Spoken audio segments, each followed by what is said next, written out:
Warren York. They're substituting for Mike Windell, who couldn't be here today. They've been working with Mike for quite some time, so they're intimately familiar with this to the tune of about 105 years experience in crystal cells together. Now, I don't really know Warren yet, and I'm anxious to get to know him better. He's from British Columbia. That's about all I know, and that's one of my favorite places on earth. And John Fiala, you know, as our audio-video man, he has been capably assisting us for quite a few years now, and I don't know about you guys, but I'm pretty impressed.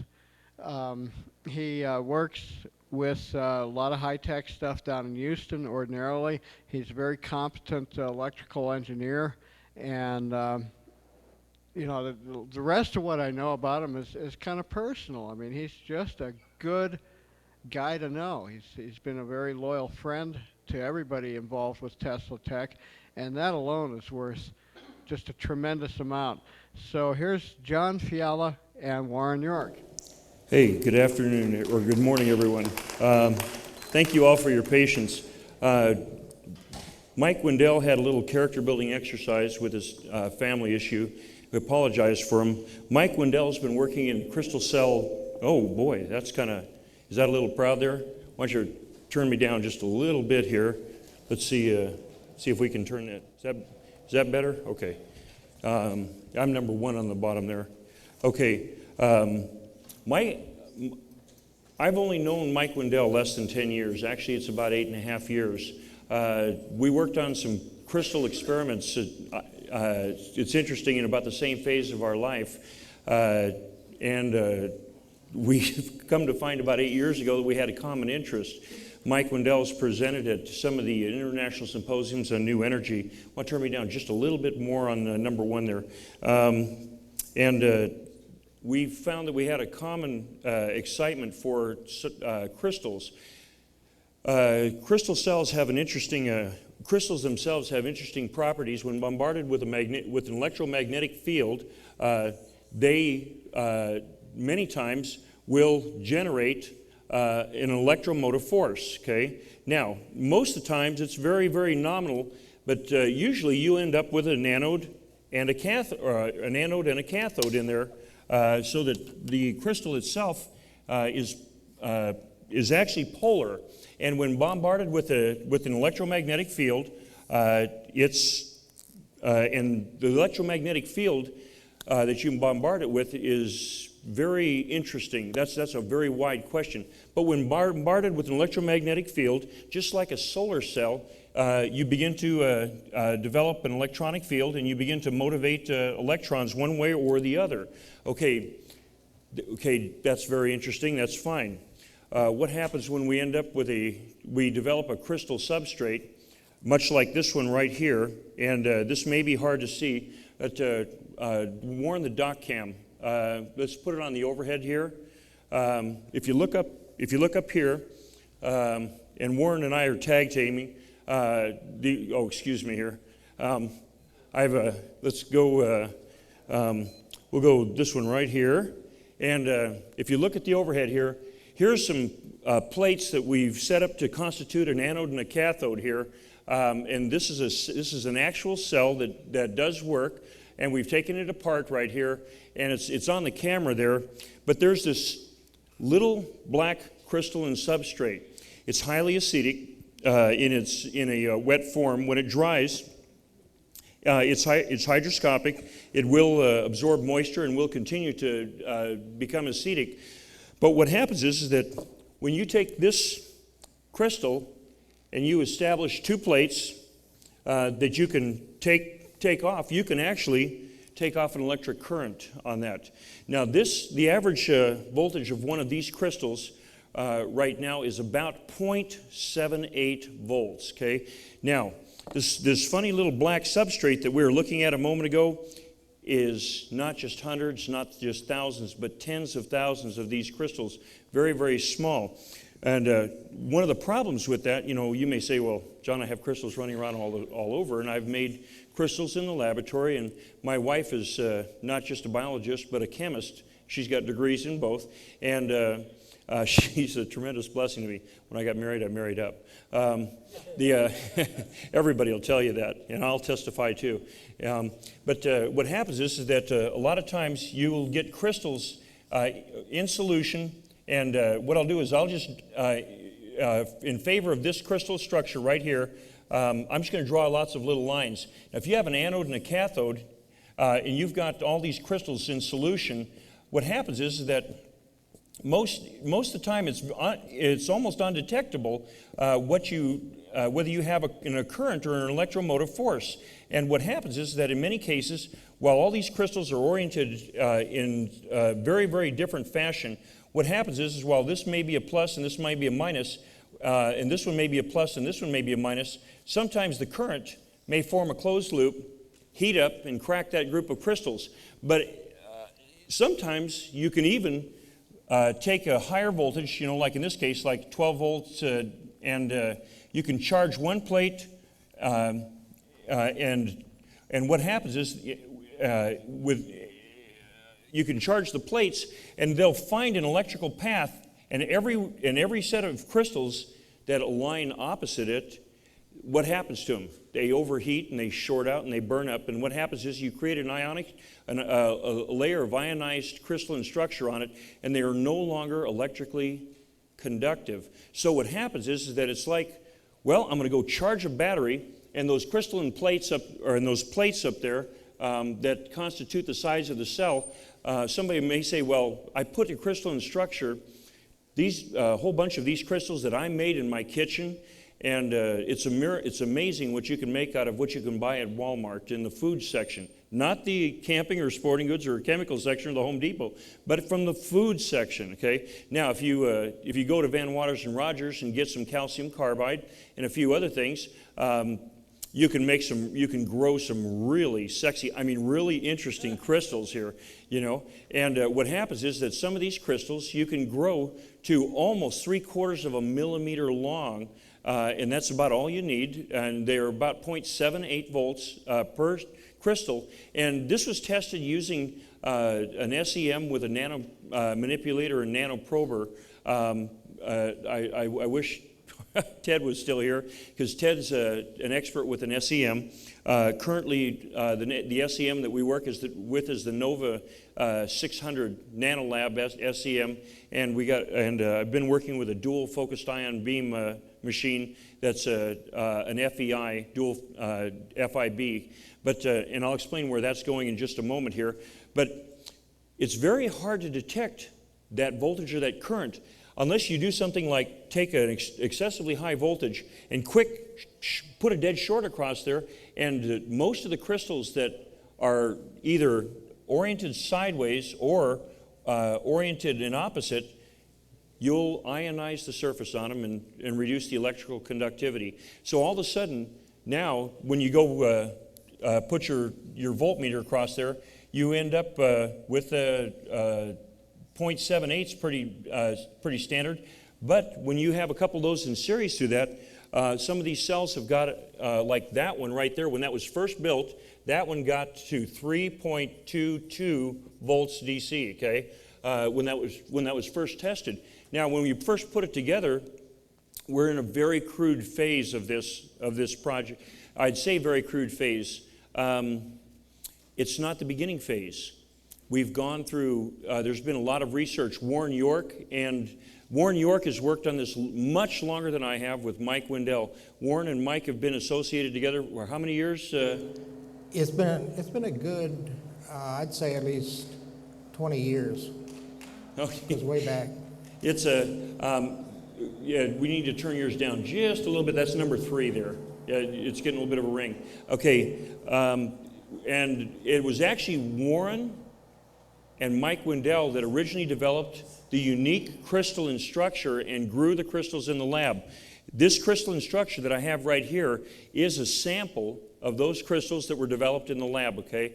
The first time that really sent me to the moon was, I was sitting there with my finger not realizing it was acetic, and Mike says, "Oh, John, that's really acetic." So I reached in there and I got a penny out of my pocket and I scraped my finger off on that penny, And I thought, now I've got a penny with some, and I quick rinsed off the tip of my finger. There was a damp cloth that I had around my Pepsi Cola can, and I just kind of used it to kind of wipe the acid off. I thought, now I've got some acid on this penny here. What am I going to do with it? You know, you know what I did? I took another penny out of my other pocket and put it on top of it, and I thought, now what am I going to do with it? You know, okay, now I've got a corrosive structure between 2 pennies, and what, you know, well, at the time, we were doing an interview with a potential funder. There was a sticker that I had off of a label, off of a prescription bottle. I took that sticker and I wrapped it around it. It was for allergies. And I just wrapped it, I wrapped it around it and it held it together. I thought, that's good. Without thinking, I put that sucker in my pocket. Okay? Some people would call that bright, some that's not too bright. You know, it's an easy substance. Well, there was very little there. Later on, I would be back home in Houston. Mike's lab is in El Paso, mine's in Houston. And I would be cleaning out my luggage, and I saw those pennies there. You know, because I'd taken everything out of my pocket when I got in. I was so tired, I cleaned it all out and just stuck it all in the luggage and piled it up there. I thought, well, that's interesting. I took some of those little, you know, those little 3-hole page protectors, you know, when you tear out a 3-hole, you know, those little stickies. Well, I went and corralled those little crystals right in the middle there, and there was about 7 or 8 really good ones. And I figured that the height of these required 3 of those little page protectors, and I crowded them in the middle of the penny, and one of them was one of those brand new alclad or copper-clad aluminum Snazafrit or whatchahoos. And the other one was a real penny. It was in 1952. It was copper. Now, that was a peculiar experiment because Mike has never used dissimilar metals in an anode in a cathode. We've never used it before, dissimilar metals. We've always used identical metals out of the same lot and same characteristics so that we could not risk having a dissimilar ionic number. Everything on the periodic chart has a different electronic number.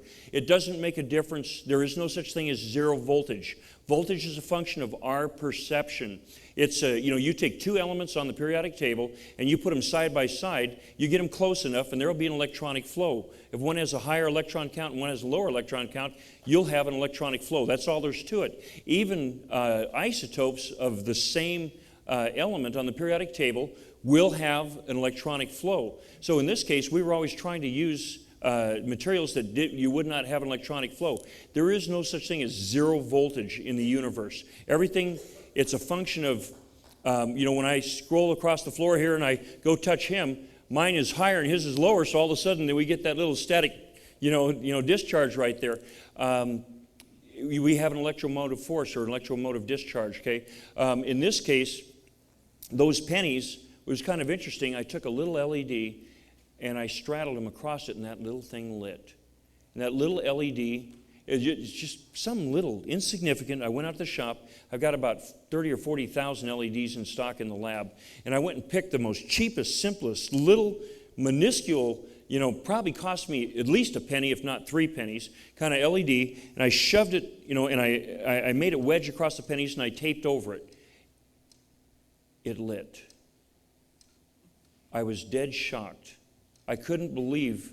I took 2 of those crystals, and what we did was we took a piece of carbon, a 1-inch diameter carbon rod, and with an FIB, we cut off a 30,000th wafer.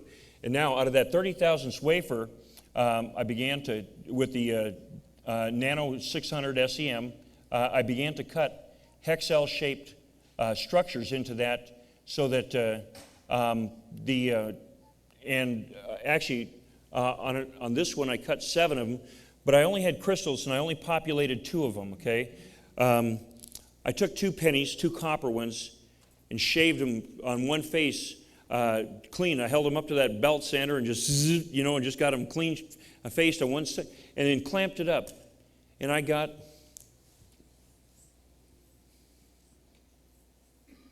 0.78 volts DC out of that. And it was like about 2.5, almost 3 milliamps, with just 2 of those little crystals. Okay, I thought, well, that's interesting. We tried it, okay, that little penny, I tested it at noon when the sun was out. I tested it at midnight. We had the same performance at any time. It's much like a solar cell, but the sun wasn't out. And the electromagnetic spectrum that affects it, we've only begun to do the analyses on what electromagnetic spectrum affects it. And we've also just begun to do the analyses on what's called shielding, that if we're exciting this crystal, is there a possibility that this crystal will shield this one so that we'll have a reduced performance in the adjacent crystal? We're at the point right now where we're putting together, actually we've already put together a proposal. We had an investor that was actually on board. They had a little crisis.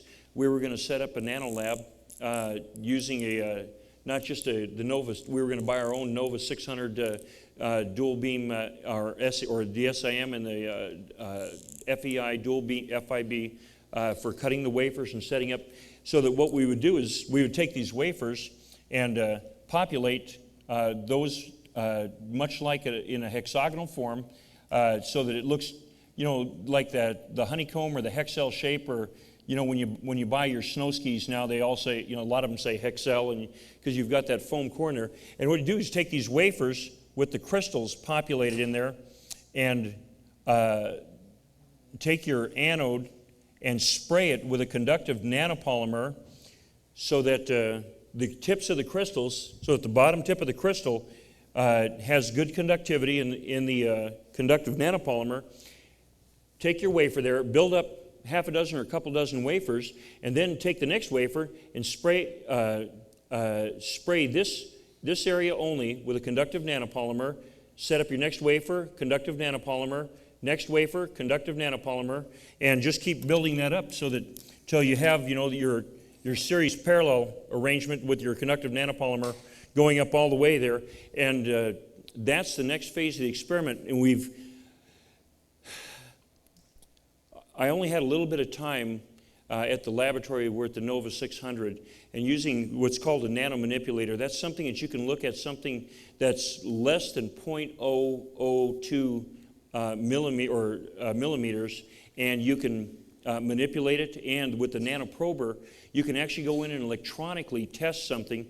We were talking about the Beatles earlier, and I'm not talking about those 4 guys from Great Britain. We're talking about the other ones. That if there was something electrochemically conductive there, that you could use a nanoprober and go find out what that delta is. And I say delta, the voltage differential, because realistically, voltage zero is a perception on our part. It's just a benchmark that we've established. Everybody needs a benchmark. If you go out in space, what we call 0 volts may be completely different. It's all relative, as Einstein would say. But you can go into. We had a tissue sample from a rat that was caught in a trap in the lab. We chilled it off. We froze it in liquid nitrogen, and we shaved off a wafer. We partitioned the brain, shaved off a wafer, and this thing was still kicking before we dipped it in the solution. But with the nanoprober, you could detect still the electrochemical impulses, and that there was a voltage differential in the tissue of the brain there. Okay. Now the memory chains are a function of a crystalline structure. Isn't that interesting? That your memory is a function of a crystalline structure. Okay. The thing that destroys it is carbonic acid. When they say you don't breathe long enough, oxygen is the trash man. Anytime you take carbon and water, you can get carbonic acid. It's like that old movie with a biker bar with the 2 bouncers standing by the door, and some guy gets a little plastered and pied, and these 2 bouncers walk over and get that piece of trash, and all of a sudden, in the movie, the guy comes out the front plate glass window, and the 2 bouncers do this thing and walk back in.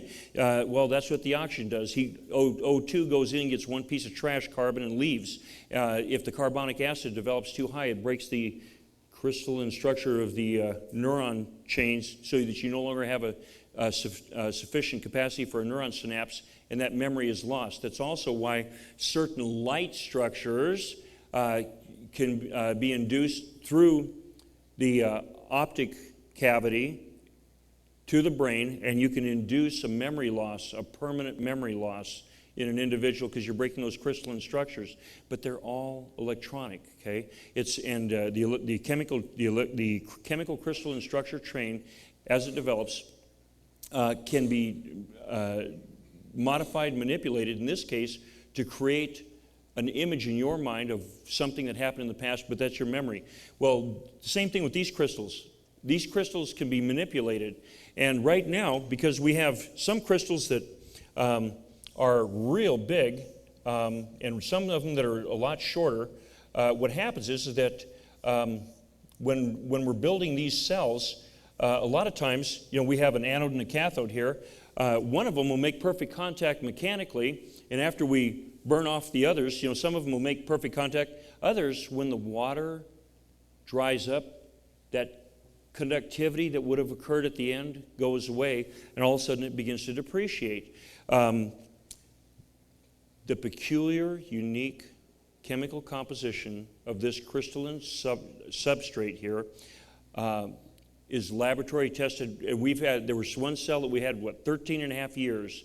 It's been put, it's just a couple little plates, a little square, and there's been an LED on it for almost 13 and a half years now. It's been putting out, it's never, nothing's ever been played, it's not been manhandled, because once this thing dries out, by the way, look at that. If that's kind of a delicate mechanical structure, if you so much as jiggle it, those crystals can realign, and you can lose that electronic path that would have ordinarily got you like a 0.78 or maybe even like 3.22 like I did on the other one there. But what happens is that this point in the research,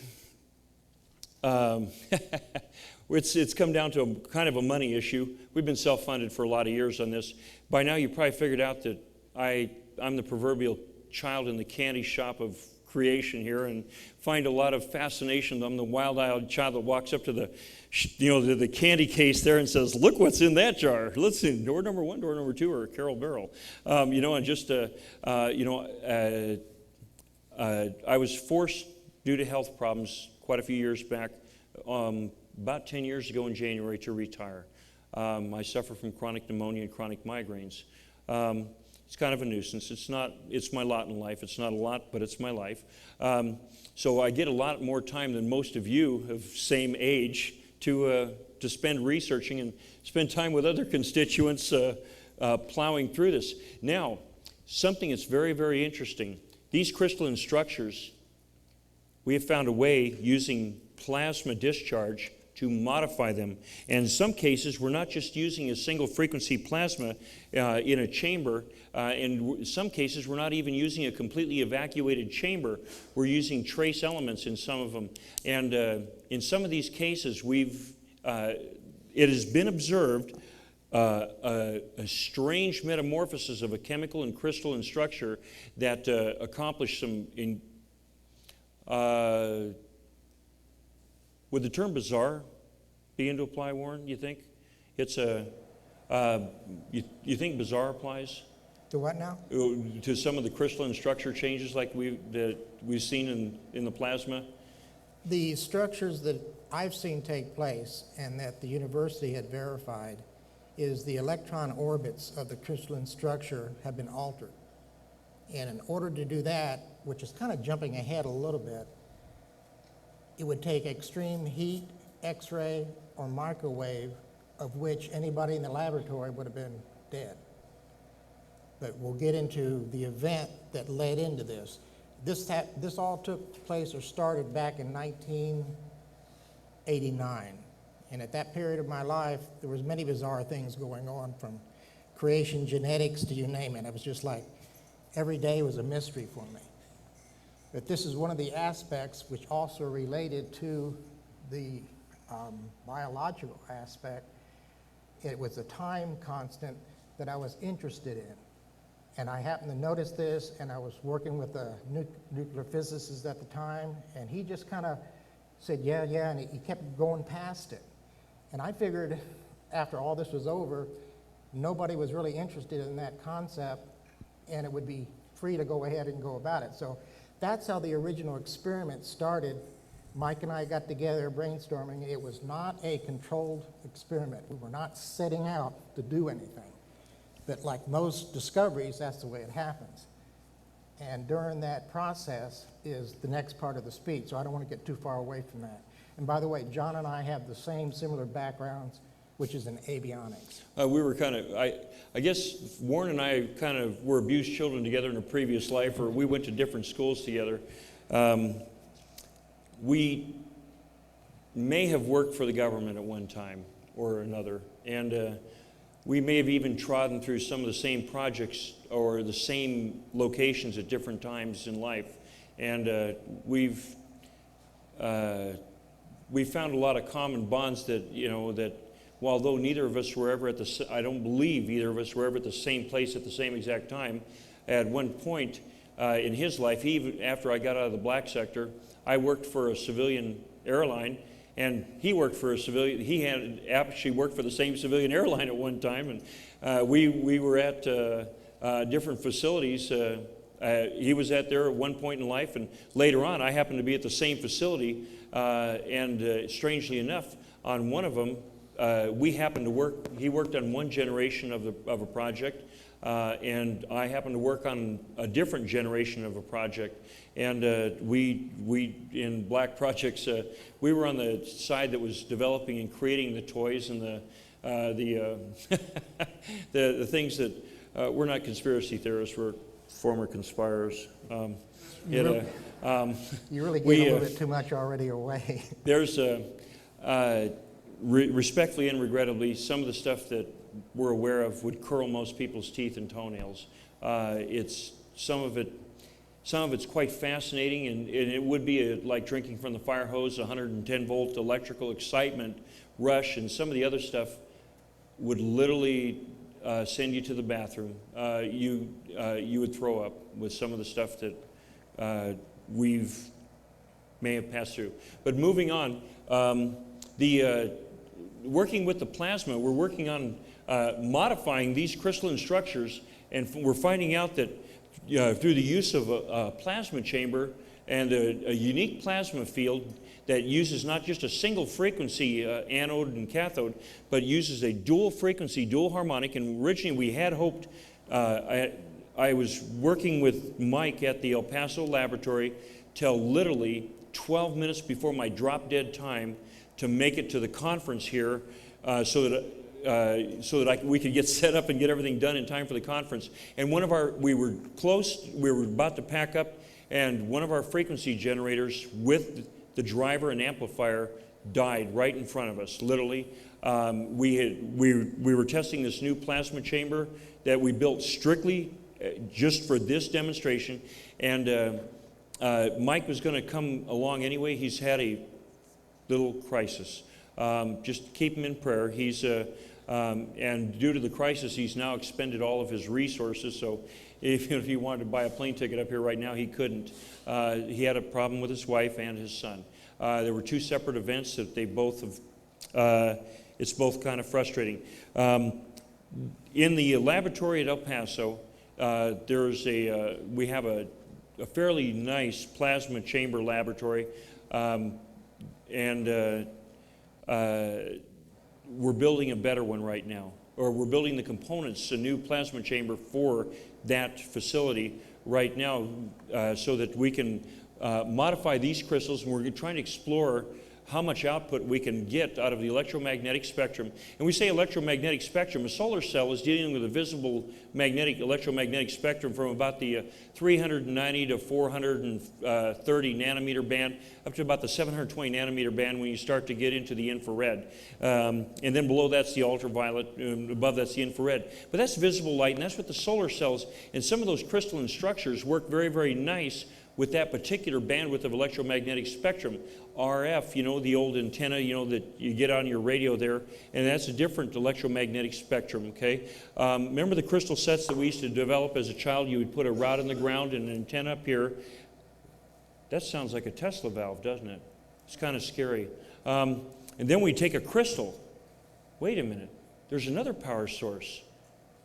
Moray valve. Did we ever use batteries in that stuff? No. Isn't that interesting?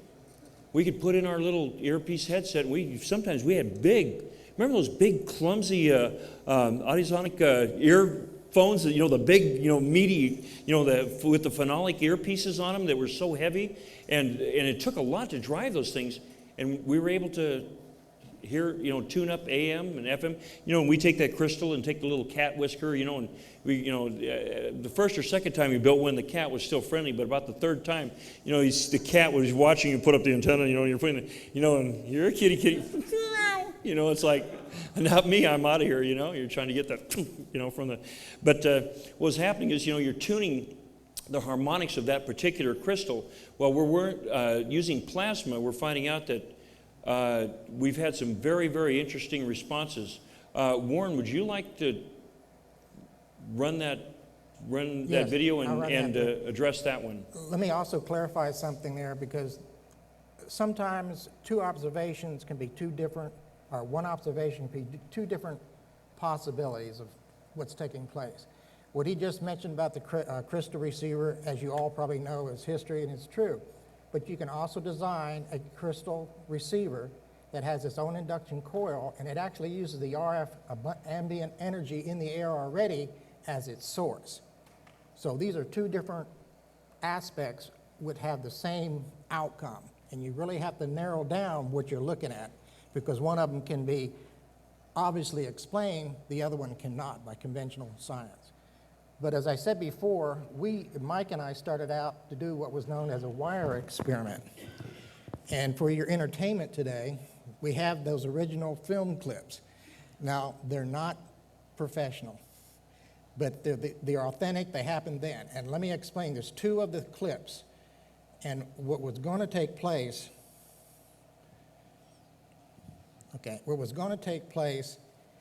was we're just studying exploding wire phenomena.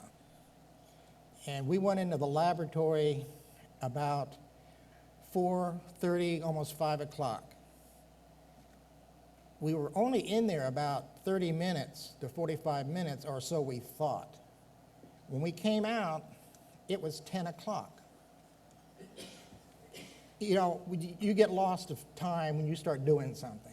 And you didn't set out to track time or record this and all the frequencies going on. You're just playing around to see what, would come up, what avenue to take next. And the first part of the tape, I'm just trying to explain so you know what's going on. If anybody watches it, it's going to be meaningless to you unless you were there. The important factor of the tape was when we came out of the lab, a lineman was walking across the yard climbing a telephone pole.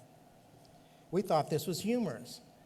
And I videotaped him. For some odd reason, I videotaped him. He climbs up the pole and he's scratching his head and he says, "You all are the only ones that have power in this whole block." And Mike and I are looking around, and Charlotte Geyer was there too, by the way. We're looking around and we could see lights on, just like this, We thought, this guy's really crazy. We started laughing. You can hear that part in the tape.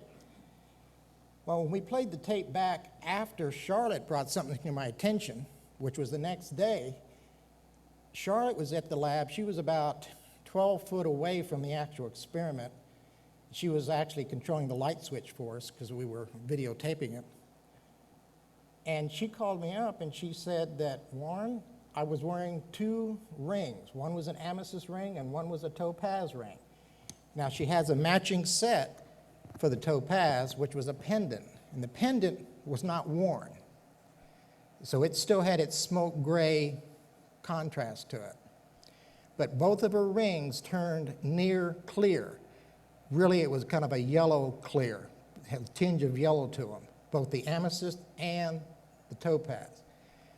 And as I just explained earlier, something happened. Somehow we had altered the electron orbits of the crystalline structure, unknowing to us. That was the only obvious answer at that time. And that's what I want to play for you.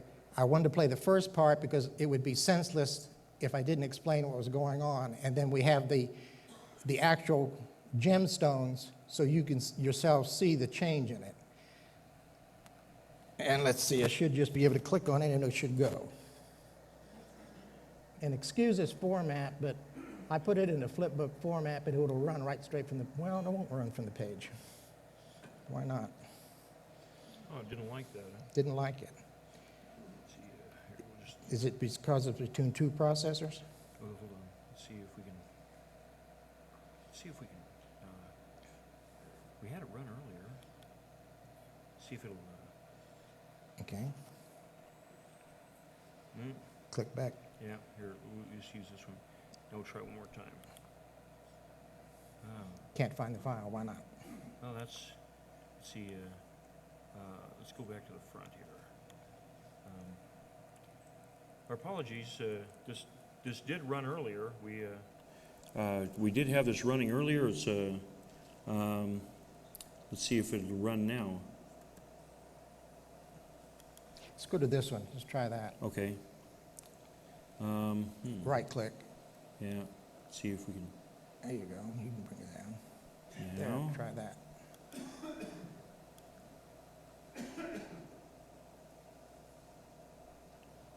Go ahead and click it. Yeah, I'm going to try to move it back down and get it centered here. Well, let's see. Yeah.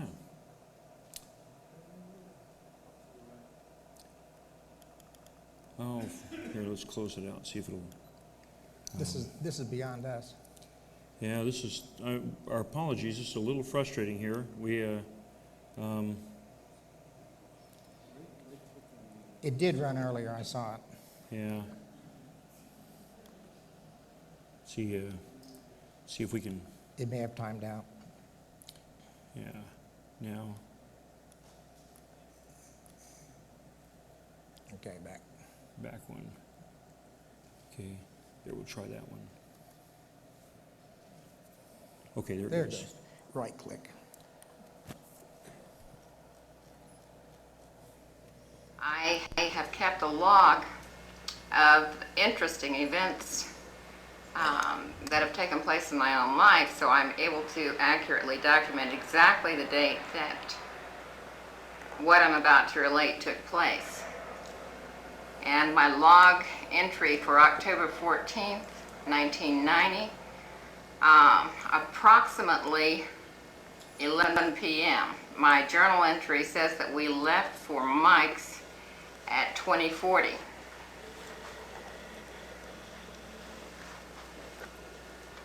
Originally, this ring,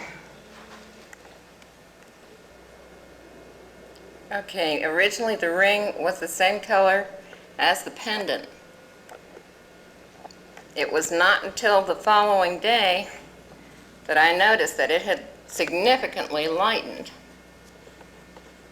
I was wearing the amethyst ring also, which was the equivalent depth of darkness as the pendant.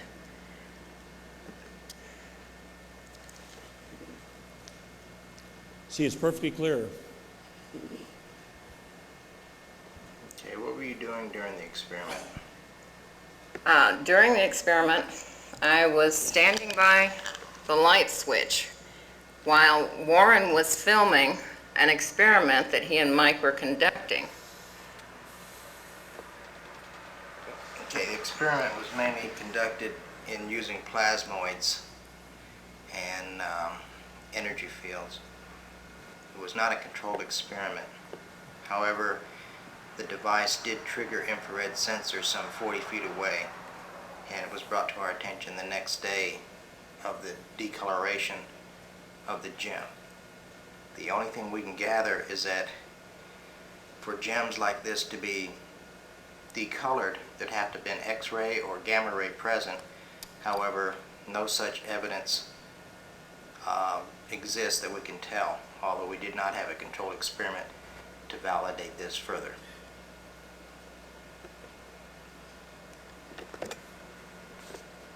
It's going to show a close-up of these in a moment. But the importance of this to realize is that somehow we altered the matrix of Okay. time and space.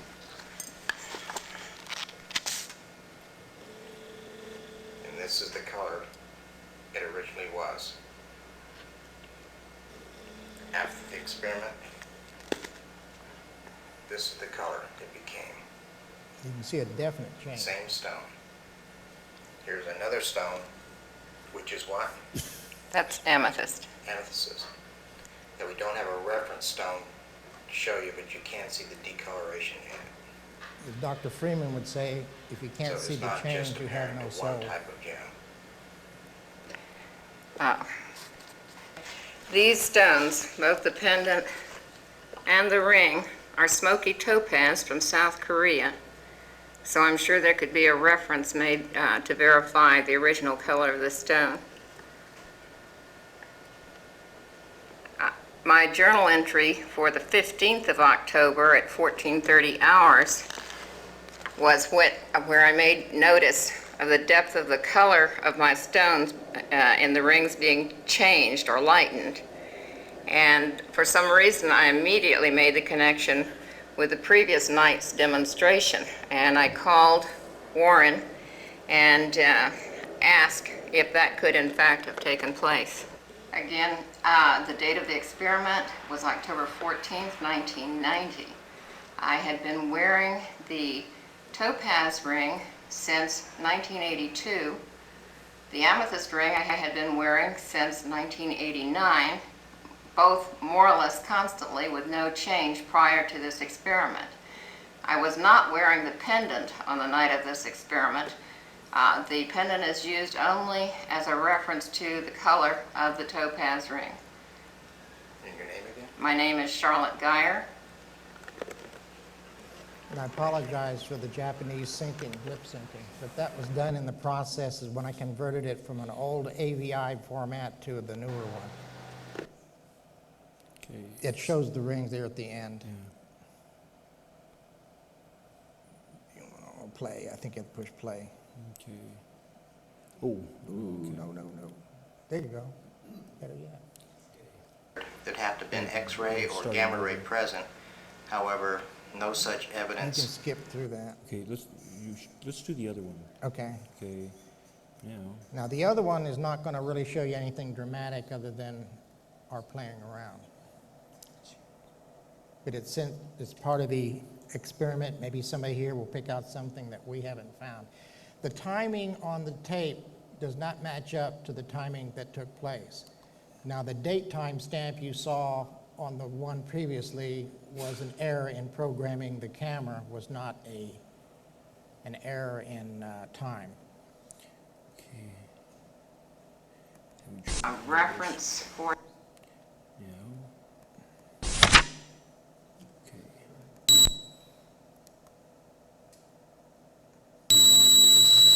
What am I looking at?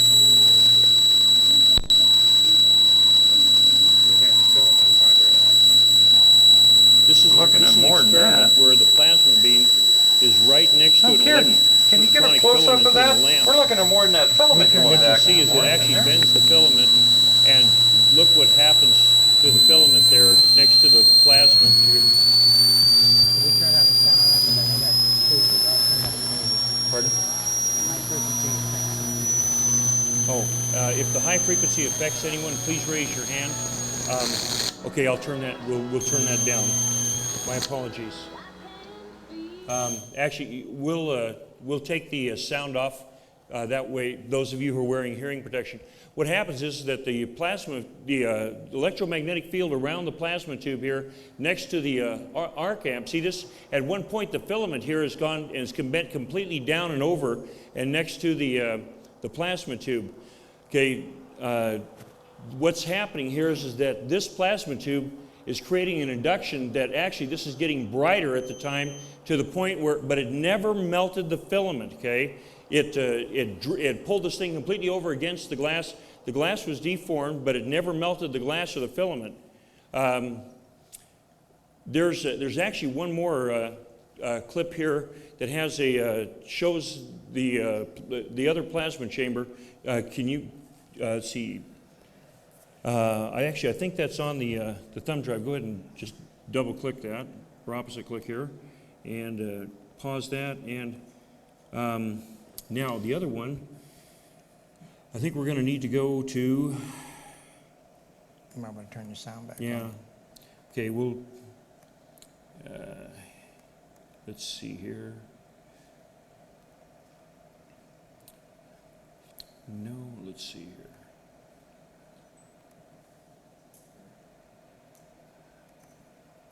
Okay, I'll let you go ahead and, What am I looking for? oh, do you have that on your thumb drive? Which one? The plasma chamber one? No, I just had the still Okay, pictures. here, okay, I'll pull it out of the other file then.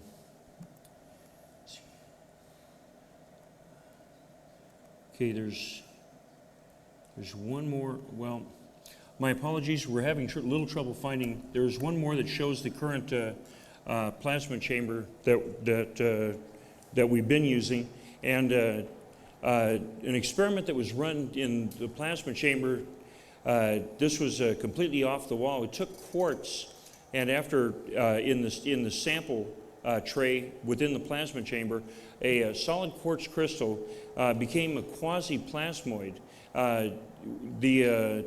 This experiment occurred, it's actually been quite a few years ago now, but when we tried to cut it with the knife, you could push all the way down to the table. When you lift it up, it wouldn't cut. And it was like Play-Doh, but it had been a crystal, and it was in the sample tray of the plasma chamber while we're trying a handful of different combinations of dual frequencies, because we were running a different frequency between the anode and the cathode.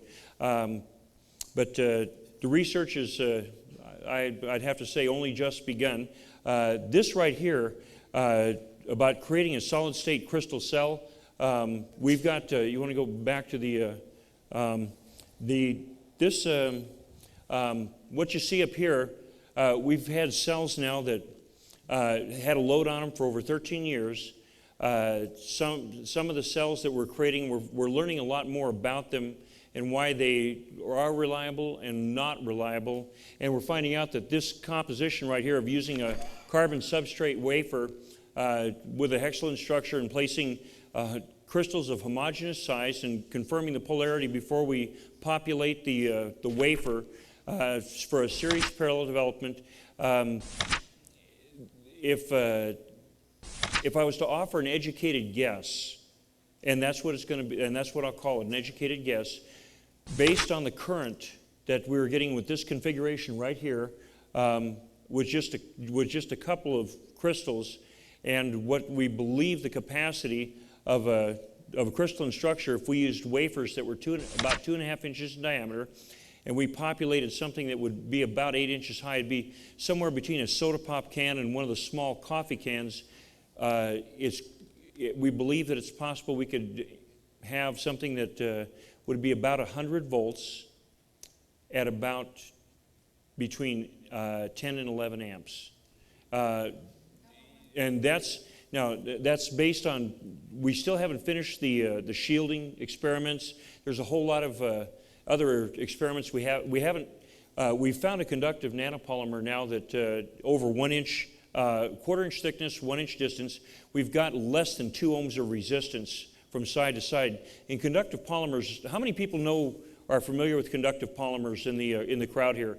It's basically the concept of taking a plastic or some type of petroleum distillate and mixing in something that makes it conductive.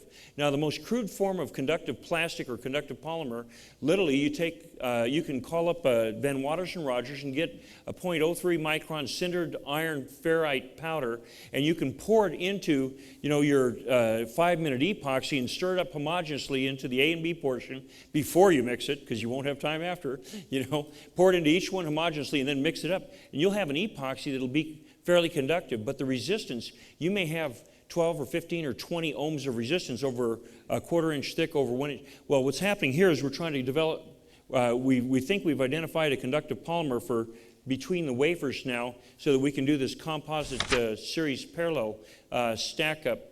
Like I said, I'm still just the proverbial child in the candy shop of creation here, and I guess Warren and I are about and Mike are all the same way, just fascinated and just, we're on the 65-mile-an-hour ride, and it's a 15 in the school zone. But, okay, Warren, did you have anything else you wanted to We were going to try to wrap up a little early. We're going to have about a 5 or 6 minute question and answer period, and then we were going to give, we've been graced with a guest, Tim Ventura, in a few moments where he's going to come up and he's got a few things to share. Did you have anything else, Warren, or can we go to question and answer? Okay. Does anybody have questions? Let's see, do we have the snow cone? Okay, could we do the line off to the left thing again there? In fact, the snow cone's starting to, the battery's starting to die in it, so thank you for your patience here. Now, with a solid-state crystal cell, imagine this: a pacemaker, a microphone, a laptop that you never replace the battery in ever again, okay? We'll start a line right here. But that's where our goal, that's where we think we might be able to go with this. And, if I was to say, yes, we could do that, I'm sorry, I think that would be a little arrogant. Most of you, I see many of you that are hardcore real-time life experimenters and engineers and scientists, and that would be arrogant and wrong for me to make that claim. I'll tell you that right now the research looks favorable.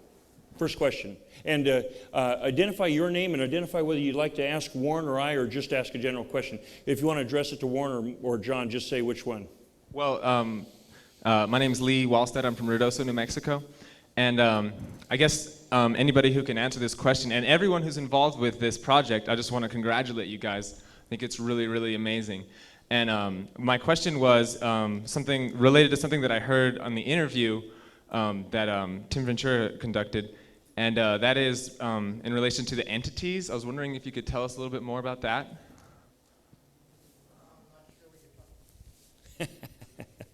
I'm not sure what you're referring to, Lee. Okay, I don't know if it was in the interview with Mike or Andy or yours, but I think it mentioned something about... Hey, Tim, has there been an interview with Mike Windell? Have you done one? Yeah, we got the audio from Mike, and then Andy. When was that? Pardon? Last month. Last month, okay. Has it been published yet? Oh, yeah. Okay.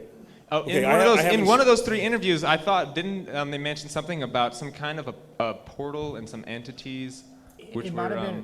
might have been from Mike, but I haven't viewed his interview yet, so I don't know. Oh, okay. I haven't even viewed my own. Okay. Well, we appreciate all the research you're doing. I really think it's really amazing. And thanks for coming here. Thank you, Lee. Here's the king. The king Yeah, is right. in the house. Yeah, right. You mentioned that. Yeah, you don't need to shut the mic off when you're done. You mentioned that in your plasma chamber, it wasn't completely a hard vacuum. Have you ever worked with noble gases in that Yes. chamber before? To some degree, yes. And we do have noble gases available at the Houston lab and the El Paso lab. That changes things intensely.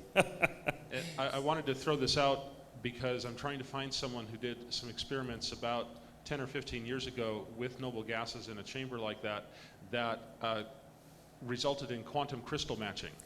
And so I wanted to throw that out. Quantum crystal matching, I wanted to throw that out for anybody who may have had experience with that. I'm trying to find the people that did that work.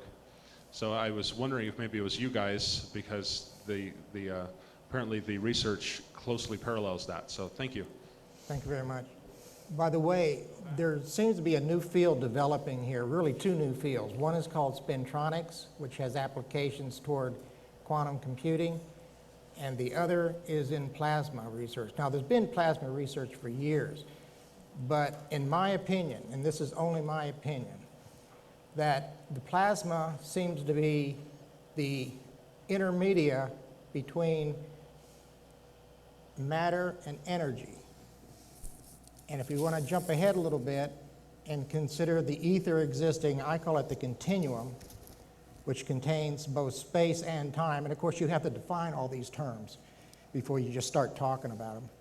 But the ether or the continuum can be pumped just like water or air can be pumped with an air screw or propeller. and you can produce one propulsion, but with the ether, it has the ability to extend what I call the distance of the speed of light. It's not the same thing as the speed of light. Now you're talking about possibilities of, for real, lap starting technology for warp drives, because we're never going to get to the stars by sheer force. We won't exist 400 light years. There, on the screen right there is a picture of a, it's hard to keep because right now you'll see where it's coming from. This is a new configuration of anode and cathode that we're preparing to use. It uses an array of 5 neodymium magnets, northeast, southwest, and then zero vector from the back instead of a conventional, just straight like tungsten or thoriated tungsten cathode or anode. But this one right here, in one situation where we had a case where it took about 68 kV to at 6 amps to get a 4-inch jump in the arc.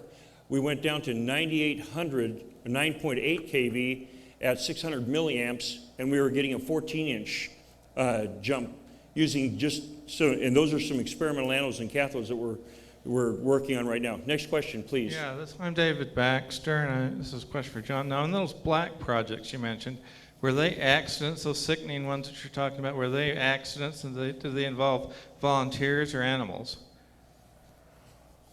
That was your question. Yeah, John. Okay, you know what, my apologies. I saw something over there I thought I needed to take care of. Ask the question again. Yes, you mentioned some sickening black projects, and were they accidents, and did they involve animals or people? Oh, accidents that I was involved in? Yeah, you were talking about some sickening things in the black projects. Oh, no, they you know what, that's an off-topic subject. I know, but you brought it up. Yeah, actually, it deals with the mechanical technology for the, some of it, the ability for them and the surveillance capacity that they have. The fact that they can see your infrared signature through that ceiling. Once they map it and identify it, they can tag you and follow you into Walmart, and you can get in a bus and drive out. They can tell you which seat you're sitting in, and your clothes have nothing to do with it. Oh, I said, okay. It's very embarrassing even for the ladies. Clothes don't exist anymore in that type of surveillance. My name's Joe Blankenship. I'm from Tucson. Anyway, I had the good fortune to work with Marcel Vogel the last part of his life. And Vogel was cutting crystals with the sacred geometry in them. Do you ever try with your experiments with any of the cut crystals that Vogel put together? Okay. No, we haven't. We've been growing, with the exception of some of the quartz that we've worked with. We've been growing our own crystals. Everything is been growing our own from scratch. I haven't. So I can't speak to that. I don't have any data to support, at least not for this, toward this. If you like a couple of Vogel crystals, I'll get you a couple of that. You're most kind, thank you. Another thing, I found that the insulation factor, I bought 2 tile, had paid fortune to get them off of the spacecraft. And those tile are very, very beneficial for shielding. As a matter of fact, you can take those tile and make a box and put metallics inside a regular microwave, and you can actually not blow the microwave up, and you can turn the metal into liquid. Actually, I happen to know one of the engineers on that that may have been associated when that was built. I may have an inside track there. Let me say something about the microwave. Let me mention something about the microwave and the crystals. Mike did use a generic crystal. In other words, we didn't home grow it. And he did process it with the plasma beam. It did seem to alter its actual size. And he, for some reason, knowing Mike, I don't know why, but for some reason he stuck it in the microwave. And he just wanted to see what other fields would have on it, including microwave, and it naturally shattered. It exploded. But it reduced back down to a lower size than it originally was. We're not sure what's taking place there, but the fragments were no longer crystalline in structure as far as their properties go. They were malleable. You could take it just like gum and squash it. It would be molding. You could mold it. And before that, it was a solid crystal. A crystal can go actually to powder, and you can take 20 pounds of crystals and make it weigh less than an ounce. And I don't know where the weights go.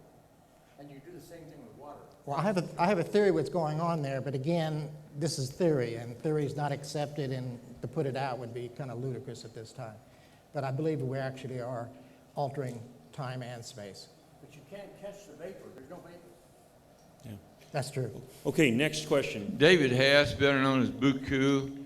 In regards to the topaz, are you aware that you can put clear topaz in a machine? I don't know what the machine is, and they bombard it with something and turn it to the most beautiful blue, aquamarine you ever seen. This has been happening in the jewelry making business. A friend of mine does this quite regular.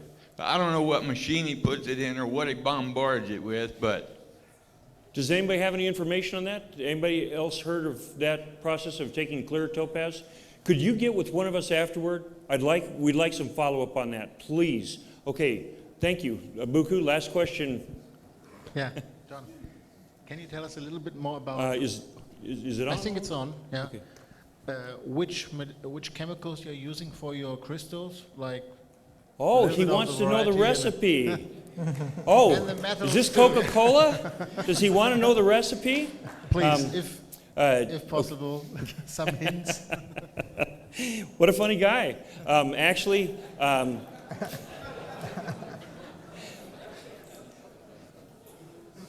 you want all the milk, but you haven't bought the cow yet? Okay. Actually, I can tell you some. In general, we found out that we're using carbide, calcium carbide. There's some. We're using 3 different types of potassium. There's a total of 9 right now that are in this substrate that make up the crystals that we're currently getting 0.78 volts DC out of. And one of them is even a plain salt.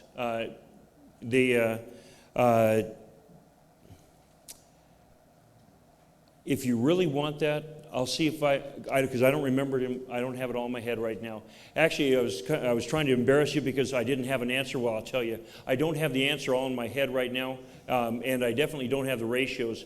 But this last batch, there's 4 elements that I can't remember that are in here at the moment, or 3, and so I don't remember them all right now. Okay, because we've been we're on a constant experimental level and trying new experiments. This one chemical structure, this is actually slightly off from the one that we found is most favorable, that produces the best crystal right now, because we're continuing to experiment. But this is the current batch that was made just this last week. Okay. Thank you very much for your time. This presentation was made on behalf of Mike Windell with Scientific Research Incorporated out of El Paso. Warren and I are humble constituents. And now, I guess, do we want Tim on the tape? No, Tim doesn't need to be on the tape. And before Tim comes up, I have 2 quick announcements to make. First of all, it has been determined. Thank you. It has been determined that.